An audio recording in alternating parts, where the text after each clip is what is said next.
Hey everyone, welcome back to AFTV. Welcome to another Behind the Numbers. It's only the second time we're doing it, but it's only right. And there's a lovely symmetry. We did it for the first 14 games of the season, around Christmas, around the World Cup time. Literally 14 more games have been played, and that leaves us with 10 to go. I like when things work out, don't you? Yeah, it's perfect, isn't it? Really fits perfectly. It's a good balance. It's a lovely balance. Welcome back, Turkish. How are you? All good? All good. I mean, I was watching back the first show we did. Yeah. Thank you so much, by the way, for the feedback. Saying it 4 months later, but thank you so much for the feedback, everyone. And I really enjoyed it. And I think a lot of the things that we were slightly apprehensive about when looking at the numbers, but also things we got excited about, have come true. Like the numbers didn't lie really. And I know that we didn't go crazy in terms of saying, oh, the numbers are proving we're going to win the league. We never said anything like that. But we were comparing our points tally to how Liverpool and Chelsea in previous years actually had started really well in the first 14 games. And we actually suggested that this team looked better than those teams.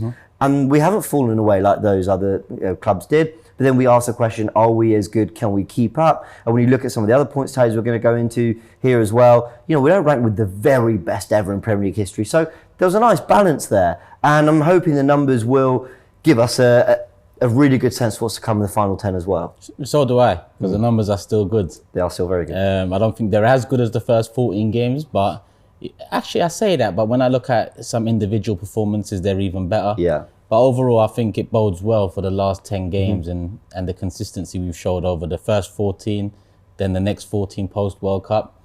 I'm excited, James. I am too. So this is Behind the Numbers. It's very stats-based. We're forming opinions here a little bit on, of course, what we see, the eye test, but we're just seeing what the numbers are telling us because patterns, science, like they can give you a good idea. And we're going to follow a little bit the structure of the show we did the first time because I want to bounce off those original thoughts and see where it's left us today. And the first thing we started with was that word, the process, and the fact that Arsenal had an average age of 22.9.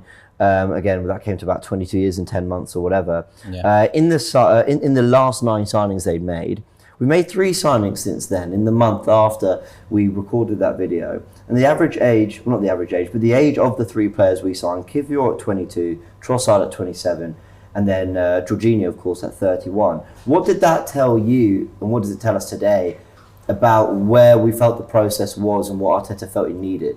I think when you keep on hearing youngest team, youngest manager, and then you saw what we did in the first 14 games in terms of literally dominating pretty much every game, winning the majority, leading the way come the World Cup, it was always looked at as experience is the next kind of step for this team.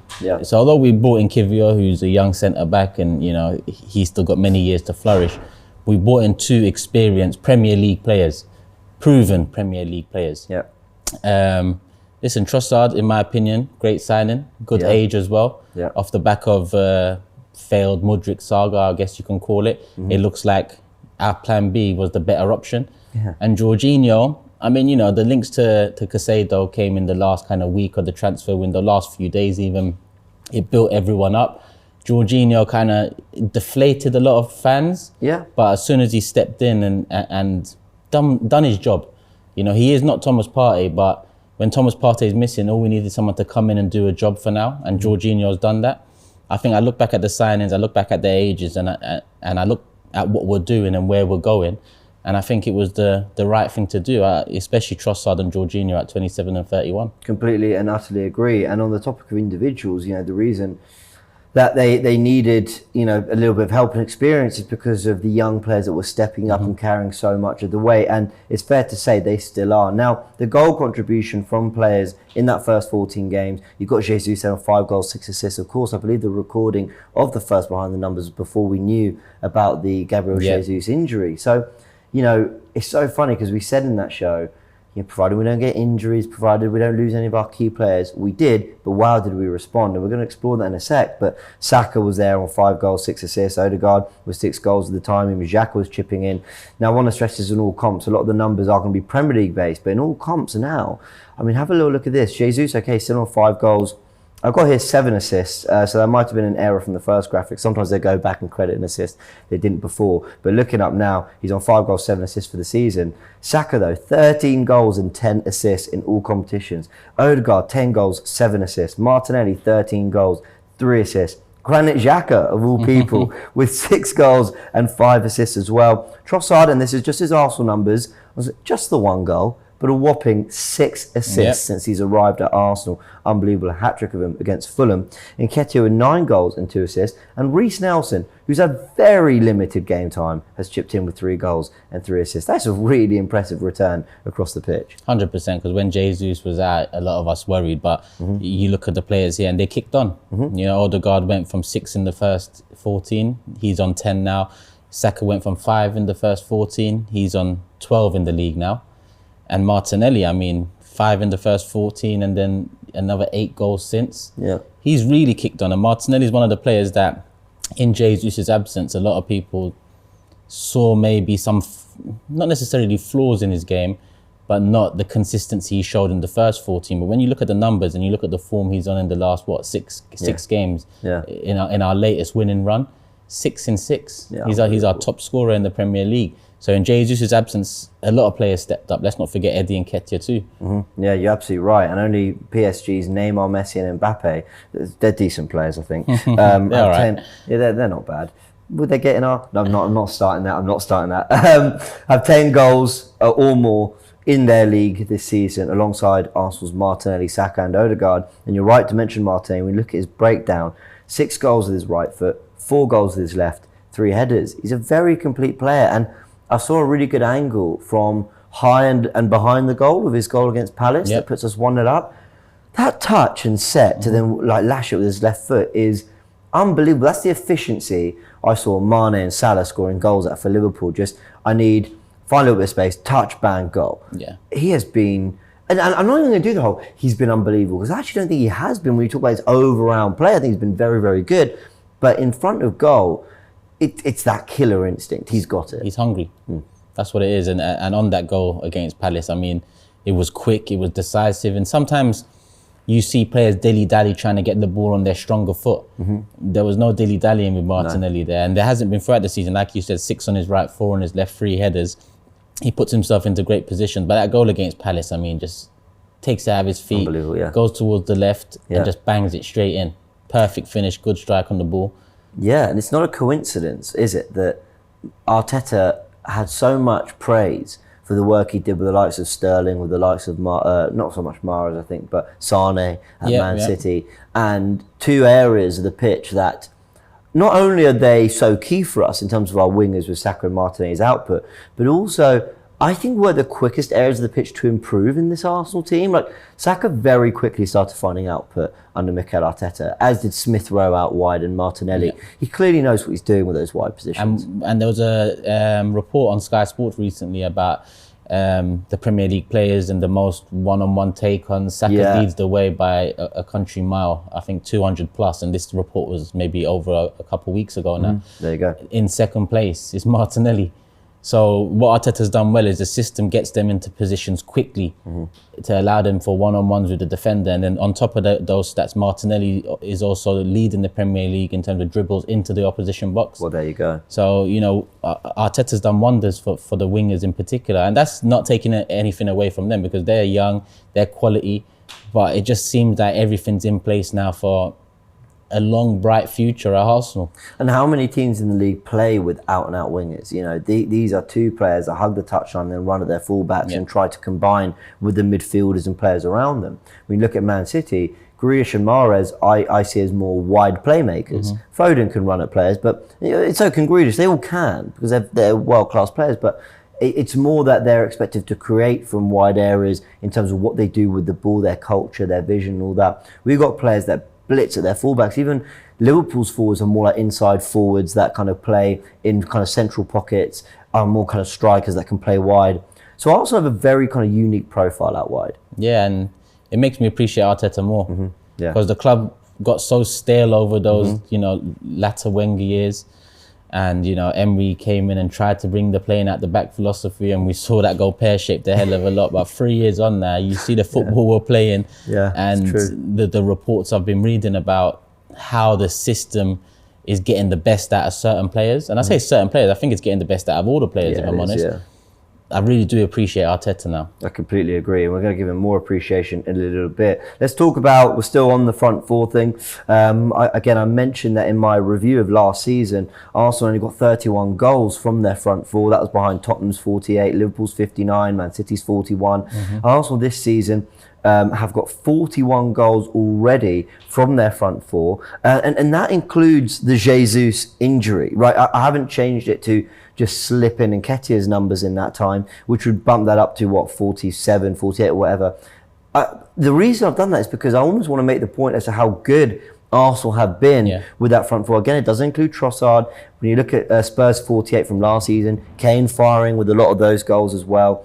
Arsenal have been getting a lot of goals from Odegaard, Saka, Martinelli doing the heavy lifting in Jesus' absence as well. Other players stepping in, like Nketiah I mentioned. It had us on a projection of 57 goals from our front four for the whole season. And with Jesus' injury, we still maintain that as a season projection at the rate that we've been going of 55 goals. So again, really impressive from the front four. Really impressive, and there's still room to improve. I know, incredible. I mean, when you said a projection of 57 goals, and this is not a fair comparison, but I remembered the Barca team with Henry, Eto'o, Messi, 100 goals, and then MSN, 100 plus goals. I honestly believe that our front line can reach close to those standards. And already on this projection, we're leading the race. We're top of the league, 8 points clear. It bodes very well for the future. Can I see a future in which Jesus is getting 15 goals a season and Saka and Martinelli are getting 20 each, with Odegaard getting 10? I absolutely can see that. The other day on Forever Arsenal, didn't Lee Judges say he's banking on Martinelli to get 20 next season? But then when we said this season he could get 7 in the last 10, he said, actually, I'll bank on him to do it this season. So that'll be interesting to see his progress. Impressive. We've also scored 3 or more goals in 14 of our 28 games this season. We did that 9 times in 38 games. And I actually just want to make a point that I really should have done at the start of the show, but especially because that figure came from Graham. Graham's actually had a lot of input in this show in terms of a lot of the data he sent through, his research, working tirelessly. You know, in the early hours of the morning, I was getting messages at 1 a.m. or whatever it was. He's not even on this show, you know, so massive credit and shout out to Graham as well, because his research is second to none. But I remember him sending that stat through, so I just wanted to give him credit. That gives us a projected goal tally at the moment. And I wanted to compare it to what the projection was after 14 games to what it is after 28 games.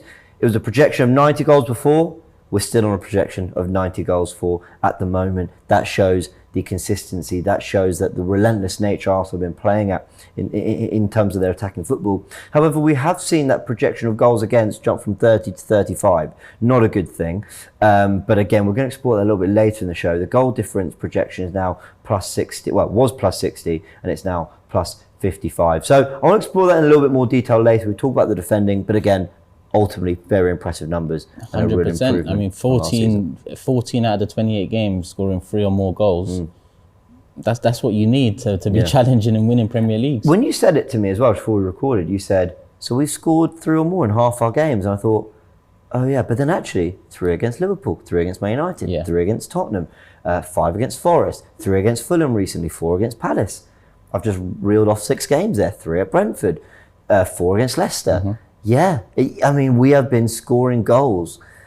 I wouldn't say, I mean, for fun, like, you know, teams, you have to work hard to score goals against these teams, but our output's been immense. So a lot of time spent, about 10, 15 minutes of the show, spent on just goal scoring and output, but it deserves it. 100%. I mean, you look at the problems we've had in attack over the years. I know. Do you know how jarring it was hearing people try and squeeze in Aubameyang and Lacazette into the same team and thinking that would be our about 4-4-2. Yeah, the amount of different formations and different systems that people were throwing into the hat to try and make that work over the years. And now you look at it and it just works better than anyone ever expected, in my opinion. It's fantastic, and even though we mentioned it with their goal contribution, Xhaka and all them chipping in. Partey gets Massive. a couple goals. He got the goal against Bournemouth. He's had a few from distance as Tottenham. well. Gabriel set pieces. Yeah. Saliba, one in the Europa League, but a couple in the league as well. Yeah, massive. Let's pass it on to you, because I know when we recorded the show, and I was watching it back on my way in, I wanted to see what was our tone, what were we feeling at the time, and a lot of it was, we're so happy, but we can't get injuries. Yeah.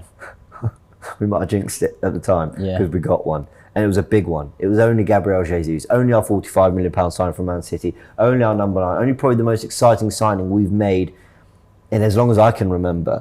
And he goes and gets injured at the World Cup. I'm going to leave it to you to just read out some of these numbers, because they're really fascinating, aren't they? Yeah, he was one of the, I'd say, 3 players in those first 14 games that stood out for me in terms of, behind him, if we get an injury, it doesn't look good for the rest of the season. And he picked up a massive injury in the only game he started at the World Cup. It just kind of showed our luck. Yeah. But I've got some stats here looking at Arsenal with Jesus and without Jesus this season, and it reads quite well. I'm going to go into it. 14 games with, Yeah. 14 without. Yeah, No, so 13 without, sorry. So what I did with these numbers is I didn't include the game he could start, which is the last Palace game. So he was on the bench for Fulham, that's included, but I think he was never really going to start that game. Yeah. So it goes to Fulham. But yeah, everything on the left is with, and everything on the right is without. So listen, in the 14 games we've had Jesus, we picked up 12 wins, only the 1 loss against United, obviously. Feels like a while ago now. 33 goals scored, 2.6 points per game, 2.4 goals Per game, per game as well, 1.9 XG per game. And this is where it gets interesting, because I'm going to go over to the other side shortly, but 76 times total final third possession regains, and 4th ranking in the Premier League for final third possession regains. Now, you're looking at the other side of things, 13 games without, 9 wins, 2 losses, Everton and Man City, 29 goals, 1.9 points per game, and 2.2 goals per game. And then this is where it gets interesting, because our XG has gone up to 2 per game. The final third possession regains has gone up to 86. The ranking in the Premier League for those final third possession regains were first. I know. And, Jesus was seen as such a big part of that pressing from the front, the energy, closing down. And he was. But it just shows the rest of the team, I think the standards raised with Jesus being around the side and showing what we can do if we have everyone kind of ticking the same way. Yeah. But those stats did shock me. They're really impressive numbers. And again, shout out to Graham, who put a lot of work in getting these particular numbers together. They did surprise me, especially those possession regains and all that. But then when I think about it, I've never thought of Eddie as a worse presser than Jesus, whether he can link up the players well and all that. But I've never thought, we're going to lose that work ethic up front. And Trossard, we know he's got an immense work ethic. I think Martin's a big part of it. But I think the other angle I want to throw to you is it's a part of it, and I'm not taking away from the players that stepped in at all. I appreciate massively the way Arsenal actually maintained this run. But is it something to do with when you get to that condensed Christmas run, the winter schedule, it's colder outside, there's more competitions, you've got the return of the Champions League, you've got the FA Cup starting, you've got the Carabao Cup final games as well. Is there something in Arsenal maintaining a form and a consistency and an intensity that other clubs maybe would typically drop off in at that stage of the season? I think so, yeah. I think working hard is a metric that's necessary for a great team now, a winning team. Years ago, you could have a player or two not working as hard as the rest. In fact, it was part of the game.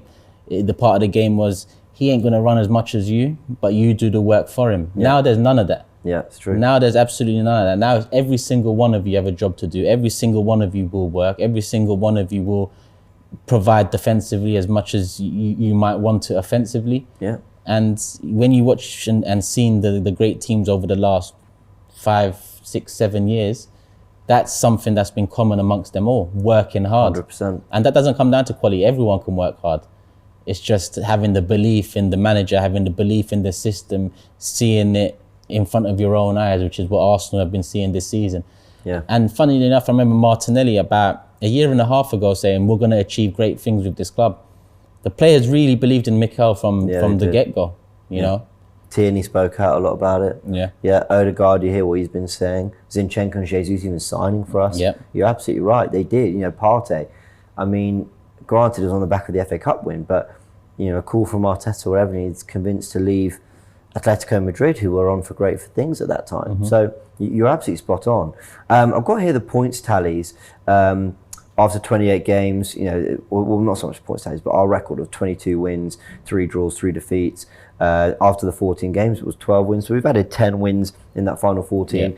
But I know that in the last video, you really wanted to focus on our points tally in terms of how did it compare to the others? And we said, well, it's not that different to Liverpool and Chelsea, as I mentioned, and we thought we'd kick on. And I've said all that. But we've got here how Arsenal rank in terms of their points tally ever.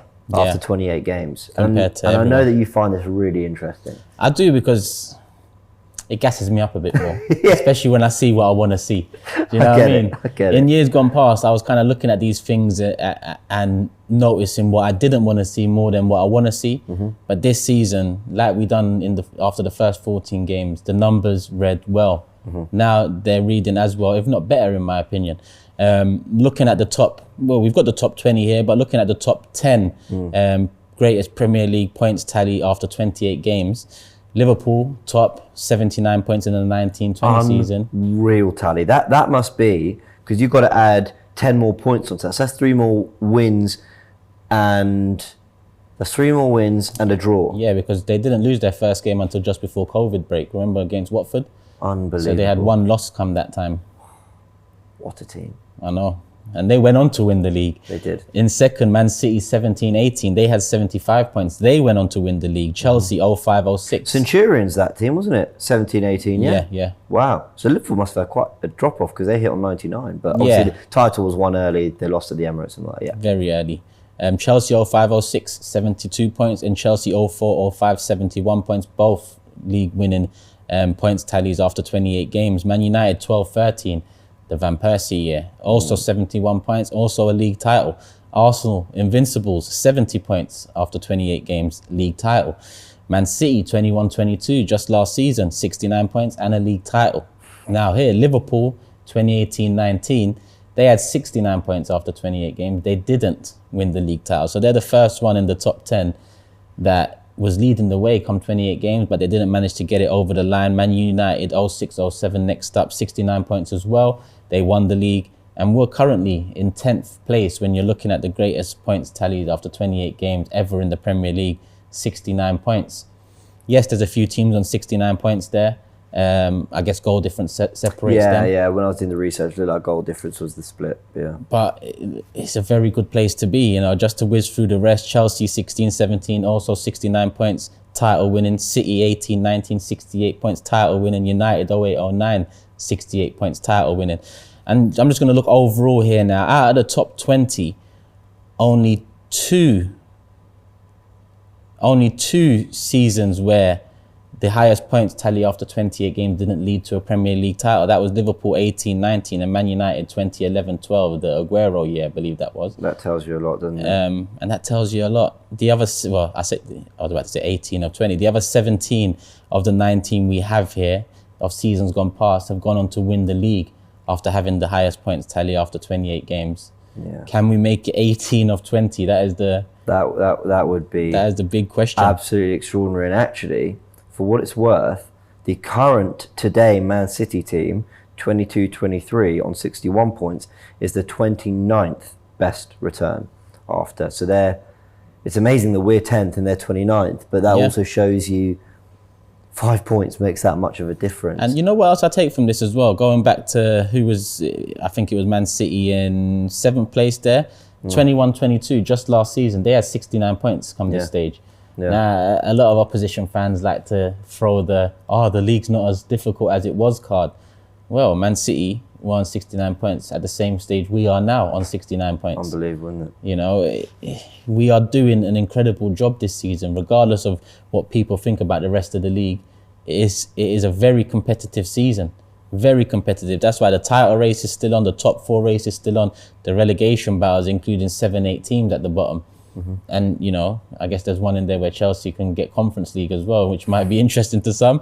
But when people throw shade at the competitiveness this season, at the level of quality this season, look at where we stand compared to great teams of the past. Well, even De Bruyne has come out and said, no, I don't think we're doing much differently. He said he's happy with what Man City are doing this year. He just thinks the league's got harder. So there you go. You've heard it from Kevin as well. Interesting when you compare it to the Invincibles, our record, we're a point off them, but more goals scored, far more conceded though. And that brings me on to something I wanted to talk about when it comes to our defence and our goal difference. Because look, I don't think we've closed the goal difference to Man City with some big wins recently, and I know that we're thinking, well, actually that's a good thing to still be competitive in case it does get to that kind of tightness in the final games. I do think though that the goals against projection jumping as much as it has from 30 to 35, as we mentioned earlier, is a little bit of a problem. And when you look at our projected goal difference of plus 55, where it compares to last season's, well, Chelsea's was plus 43, so okay, it's better than theirs. But Liverpool's was plus 68, Man City was plus 73. Yes, we're scoring lots of goals, but this is why they say titles win, defences win championships, defences win titles, because if you are hard to beat and you're hard to score against, even on your off days, you're going to be picking up points. And that's where I worry a little bit. Now, we did the whole looking at our goal differences in the last episode from previous years, and yeah, it's miles better. I think the best we've got here is a plus 35 in the 2012-2013 season. We're on course to blow that away. We're already on plus 40, I believe, so we're already beaten that. Obviously, we could lose games, that could go back down.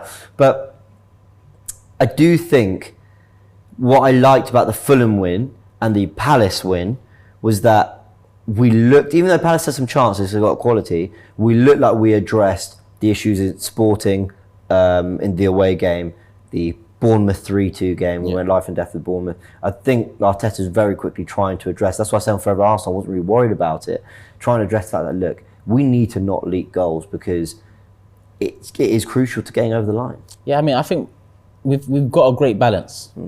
And I think this is where the age of the team overall comes into it. How we've kind of come out of nowhere this season in terms of leading the race and being genuine title challengers. You mentioned Man City's plus 73 and Liverpool's plus 68. I mean, their quality and their experience, you know, it's not comparable to ours. And I think that's where the difference lies. They had many games in those seasons where games were winning 3-0 this season. They'd be winning 5-0, maybe 6-0, 6-1, 5-1, and so on. Because they, with the experience, have that ruthless edge as well. And they was going back to back for so many years that they knew how important getting goals on the board was. And that's, you know, that's not to take away from their defense, because defensively they've been great teams as well. But I just think the only difference there is because we've got such a young team. This is new to us. We've just had to find a finer balance to it all. But what this season is a platform to start going towards those numbers, to start seeing off teams more emphatically moving forward. We mentioned earlier, 14 of the 28 games, we've scored 3+ goals.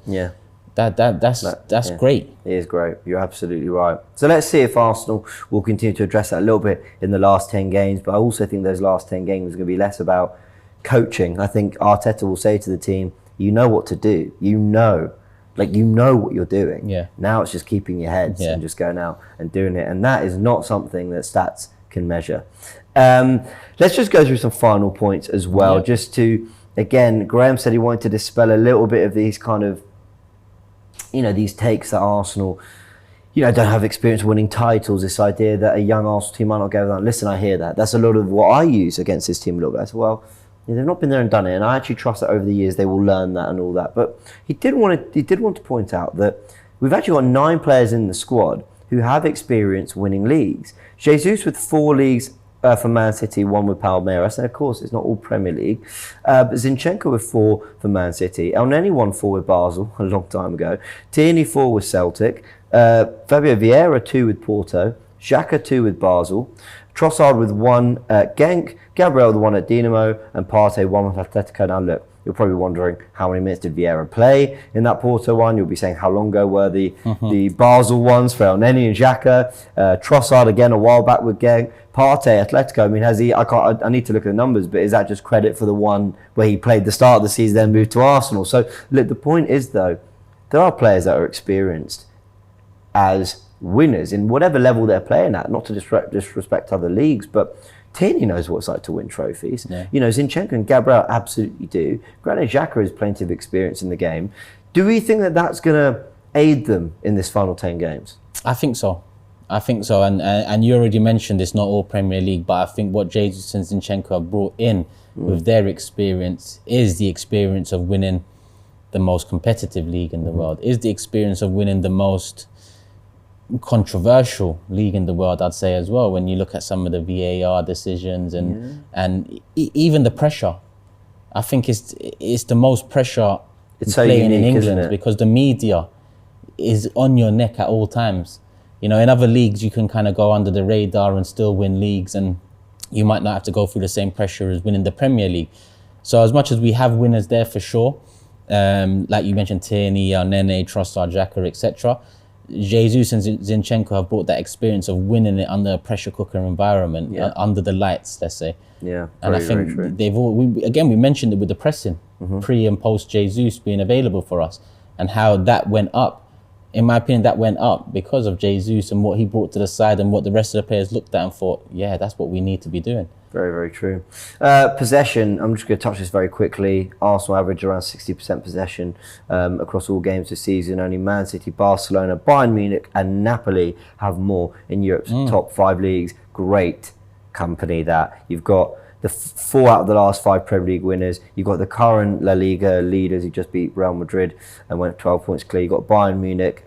Enough said. You've got Napoli, who are probably in the best form of any team in Europe this year. Arsenal being 5th in that list, take that. Absolutely delighted. 100%. Especially because we're also happy to not have the ball at times. So Arteta's built a structure where we are happy not to have it.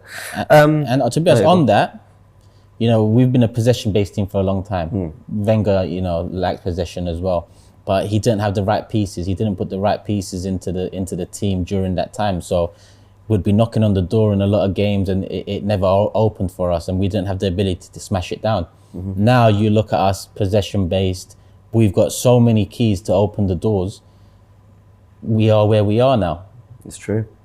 We did just touch on the defending being maybe an issue, but in a lot of ways, especially away from home, it's been exemplary. And that's why we touched on the home form. We didn't really in this show. We have another show that's talked about the home form and whether we're scoring goals, we're maybe a little bit too open, seeing a lot of chances. But I mean, I'm going to hand it over to you. This record in London Derby is superb. 100%. I mean, in terms of you know, when we talk about our home form recently and the number of goals we've conceded, listen, we've improved no end from seasons gone past, 100%. But this season, the growth we've shown, talking about concerns here and there, isn't necessarily a negative. It's just, you know, the standard has been set, the bar has been raised so high that you get used to that and you want to see more of that. And I think away from home, a lot of us fans are feeling more secure in our performances all round. And the London Derby record, it's a record now after that Palace game. I mean, after the Fulham game, sorry. Winning all 5 London Derbies away from home, all with clean sheets. Yeah, just West Ham to go. Just West Ham to go, and hopefully we can make it 6 out of 6. But just to go back, we started the season beating Palace 2-0 Friday night under the lights to kick off the Premier League season. We beat Brentford 3-0. You were at that game? I was at that game, and that was the first game after the United loss. So, you know, with a cancelled Everton fixture in between, which I thought we needed after United, a home game against Everton, kind of set us back on track. We didn't get that. I thought to myself, Brentford's going to be a tricky one to say the least. That wasn't too far off when they smashed United as well. Yeah. So I thought it's going to be a difficult game. I think I predicted a draw for that. We went and just emphatically beat them 3-0. The Chelsea game, a 1-0 win, should have been more, if I'm honest. The most impressed I've been by Arsenal all season. To go, I don't care, new Graham Potter and new signers, all that. I don't care. Stamford Bridge. I know we've won there a lot in recent years, but it's the way we played our football, and we went 1-0 up. I thought, okay, well, Chelsea, the quality they've got, they're going to throw something at us. Nothing. We dealt with them by just having the ball. That's what I thought, wow, this team, they know what they're doing. Yeah, very mature performance for such a young team. Then we move on to Tottenham, my favourite game of the season, 2-0 away win, long time coming. I think 2014 was the last time we had beaten them, and what this does now is change the mentality. Now we can go there knowing we can win. Now we can go there knowing we're the better team, knowing that they're back in our shadow. And the celebrations, you know, we've done some comparisons with the numbers to the Invincibles and all that, but the thing about the celebrations, because we're not for one second saying that this team are like the Invincibles, what they achieved is historic, and they've still got 10 games to go, this current group. But the scenes at the Tottenham Hotspur Stadium, you know, calling the players over to the fans, the celebrations, I just felt it mirrored a lot of the scenes that you see on Premier League years and all that, where I thought, wow, like we turned up and we partied at their ground. Yeah. And that just felt like for Arteta, and we know he likes to play on the light bulb, the clock, all these things he does. I would be playing side by side the celebrations of when we won the league there and that game, that 2-0 win, and going, look, does this look familiar to you? Just because it's all these little things that just give the fans and the players belief. Like, look what's happening here. And even if it doesn't transpire that way, give them everything to believe right now. And it was a massive game for us. It was a massive month for us because we had United shortly after that as well. And people looked at those two fixtures and said, if Arsenal can get through those with at least 4 points, then they look very strong for the rest of the season. We got through 6 out of 6. For sure. And the final one here, obviously the Fulham away 3-0 win off the back of what I'd call a poor performance against Sporting in the first leg, the 2-2 draw. We just emphatically went and beat Fulham without really breaking too much of a sweat. That first half was, in my opinion, the best 45 I've seen from Arsenal all season. Some of the football we played, some of the goals we should have scored. What a performance. And to further kind of nail down defensively how well we've done, overall 12 clean sheets this season, tied with Newcastle. But when you look at the way Newcastle play and their main focus being defensive solidity before anything else, I think, you know, it reads a lot better how Arsenal play and score goals and take it to teams, but still manage clean sheets. And again, big up Graham for this one. Ramsdale's the first Arsenal keeper to hit 9 or more clean sheets in a single campaign since David Seaman in 93, 94. Wow. There you go. Nearly 30 years ago now. I was about to say 20, nearly 30 years ago. I was thinking 20, but you're right. It's 30 years. Oh my God, I'm nearly 30. Anyway, that is unbelievable. I want to hand this one to you as well, because you, more than anyone on this channel, it's stuck in your mind. What does Arteta mean by project going bang? Like, what is that? Is this top 4 race the bang? Like, what's the bang? Yeah, and you said recently that you've seen it now. I've not questioned it over the years. I've looked at, even last season, I thought at times, is this the project going bang? Because we bounced back well from, you know, poor runs and whatnot. In the end, we missed out on top 4. So for me, it wasn't quite the bang, but this was the bang. We talked about Martinelli and how he talked up the side and talked up the future. We talked about Odegaard saying the same thing, Xhaka, for example. They all believed in it. I think, you know, some Arsenal fans, a lot of Arsenal fans had many doubts over the first couple of years, but there's no more doubts anymore this season. And you know, he recently picked up his 100th win at Arsenal Football Club against Fulham. And just looking overall, 169 games, 101 wins after the Palace win. Unbelievable. 24 draws, 44 defeats, and a win rate of 59.7%. The project has well and truly gone bang now. It has. Massive, massive credit to Mikel Arteta. And the funny thing is, right, this is a longer show than the last one. I've just been looking at the time. There is so much we've gone through here in terms of numbers and stats that hopefully give us a feeling for where this season is going to end up at the end of it. Because we kept saying in the first one, you know, it's been a great start, will it be a great end and all that. It's been a great middle. So great start, great middle. Will it be a great end?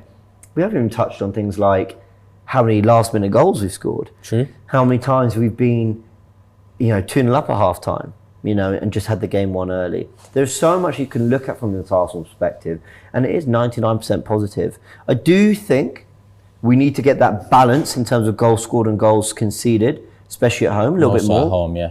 But this is beyond a season that I could have expected for this team. And I know that we're Arsenal Football Club, we should be changing titles and all that, but let's be honest, there's a journey, there's certain checkpoints, and it's almost like, if we do get to those final 2 games, or we either win it or get very close to, we have jumped 2-3 checkpoints, which for me was getting top 4, comfortably getting second, maybe third. and then challenging. And the jump has been enormous for this Arsenal team. So I'm so proud of them. And let's see what we do in the final 10, because the numbers are very encouraging. And I think we do this again at the end of the season. Listen, because 100%. win or lose the league now with 10 games to go, one thing can't be denied, and that's the progress we've made. 100%. You know, and yes, it'll be frustrating if we don't. That's why we've got to do it at Arsenal. But I'm proud of what I'm seeing at Arsenal now. It's been so long since I could say that. I love a lot of the players. Yeah, I'm the same. It's hard to pick man of the matches. It's hard to pick top 3 players of the season. They've all literally played their part, and that goes from the starting 11 to a few off the bench too. Yeah, I think we end it on that, because that is absolutely spot on, Turkish. Everyone, if you enjoyed this, please hit the like button. Let us know in the comment section what you make of these numbers, how they left you feeling, because I was feeling good before. I'm feeling a little bit better after all this. But always apply caution, because as Turkish said in another live stream, juggernaut Man City. They are these teams that won titles and those points we mentioned. Not all of them, if any of them, maybe 2, that Liverpool side, whatever, had a team on their neck like this Man City. Maybe a handful of them did. And that is the task. We don't just have to win the league. We have to do it in as difficult a situation as most ever have. And I think, and that's not me saying that it's harder than ever before to win the league, but the rate at which Man City have been winning, the things they've been doing with points tallies, only Liverpool really know what that's like. Only Man City know what that's like, from Liverpool doing it to them as well. So big pressure, long way to go, but keep doing your thing, Arsenal. Keep doing this. And we've won it. So let's see. Hit the like button, as I said, subscribe to AFTV, and we'll see you very, very soon. Shop for AFTV merch at shop.aftv.co.uk. Subscribe to us on YouTube. Follow us on Instagram, Facebook, Twitter, TikTok, Snapchat, and Twitch. We've got content for every platform, so check it out.